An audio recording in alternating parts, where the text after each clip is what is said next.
屬鼠嘅朋友，2026年咧，記住要以靜制動啊！嗱，首先咧，有粒星星咧係會容易衝撞到你嘅喎。年內咧會有好多嘅變動嘅喎。咁因為啦，遇到變動嘅時候咧，個人咧心咧亦都會多諗法。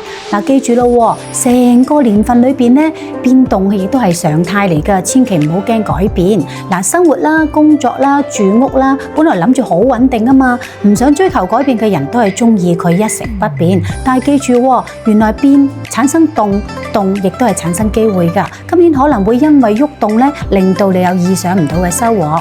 嗱，喺揾錢方面啦，由於咧容易去使一啲冤枉錢，或者係無啦啦會俾人哋年內會丟失到一啲錢嘅喎。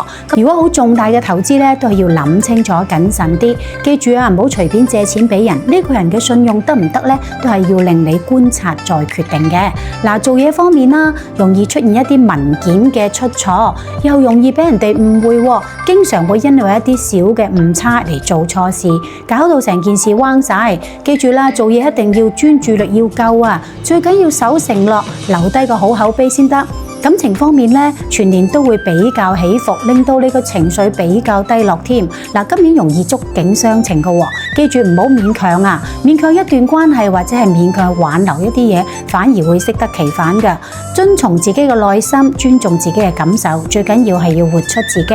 嗱，喺家庭嘅相處裏邊啦，都要多啲傾偈，有唔開心嘅事情同埋諗法，一定要講出嚟傾訴，亦都係解決問題嘅開始嚟㗎。等對方明白你諗乜嘢，大家溝通好，自然問題就會解決啦。馬年祝福屬鼠嘅朋友，2026年乘風破浪，馬若心情。